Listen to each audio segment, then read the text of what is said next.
What do you think is the most important thing that it takes to accomplish hard work?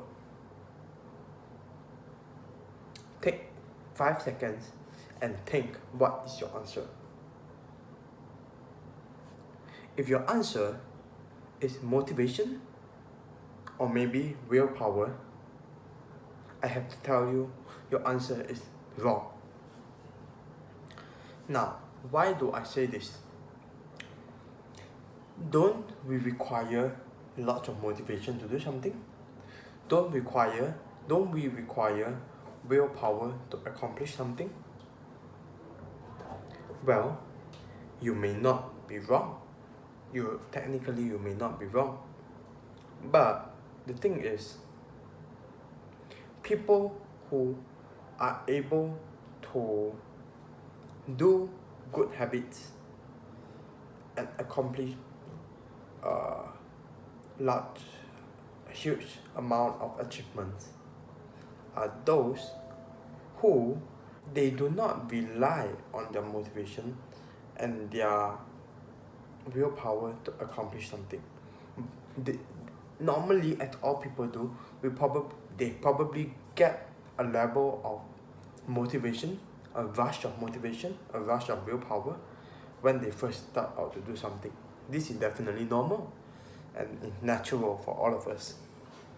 However, the reason why they are able to do it so consistently on a long-term basis, which is the key to making tangible progress. The reason why they are able to take on this so long and so consistently is not because of their motivation or their willpower. It's because they have it ingrained in their habits. Now you may be asking, how do I ingrain this into my habits, into my daily life? Well, I read about a very interesting strategy by James Clear in his book Atomic Habits. It's quite a popular book. Well, he talked about how motivation is overrated and we basically talk too much about nowadays. The key to control ourselves and to implement these habits and green them into our life is by setting up the right environment. Well, what does he mean by setting up in the right environment? Setting up yourself in the right environment means, let's say, you set a goal for yourself to start reading more. This is a very weak goal. It's a good goal, okay, but the way it's worded is weak. Okay, if we put that aside, okay, if you wanted to read more, how would you read more? Using the concept of setting up in your right environment to read more may be as simple as let's say you wanted to read in the morning when you wake up while eating your breakfast. Place your book that you wanted to read the night before on the dining table. Now, what happens is, once you cook your breakfast and while you are eating your breakfast, the book is there on the dining table.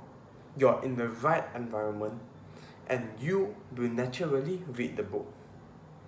Well, it's simple as it may sound.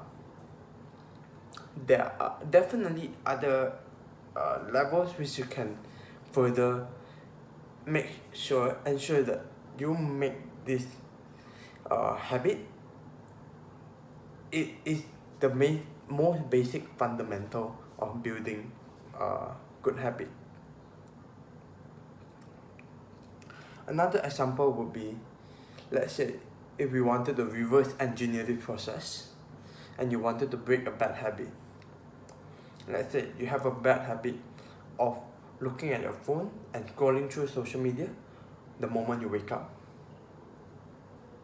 To set yourself up to stop this bad habit, in an environment to stop this bad habit, what would you do?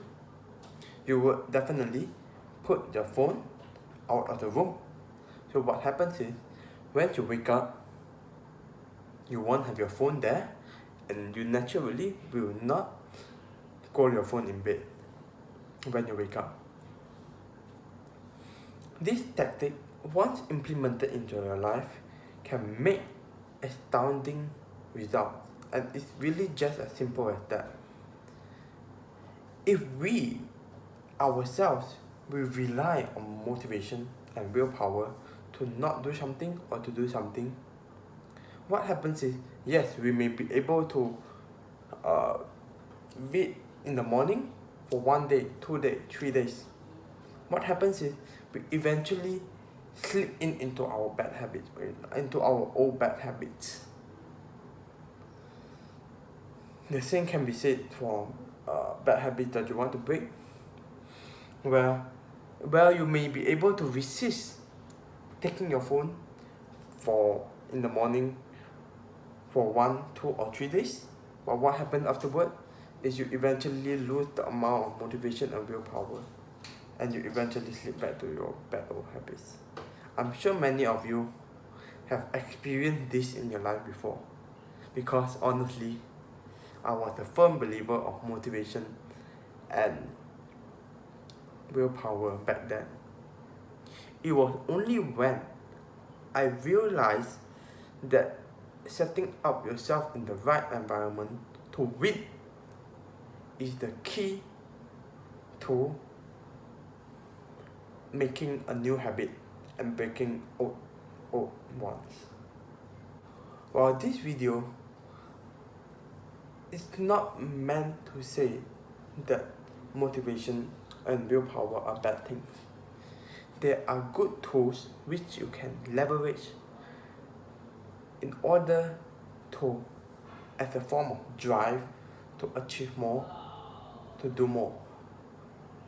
What I am saying is, these are not very effective tools for long-term progress. They should be used as a form of short-term rush motivation in order to create these systems and the environment in which you can easily and efficiently achieve your goals. That is how you should actually use motivation and willpower, because it is super hard to control it, and moreover, there are a limited resource.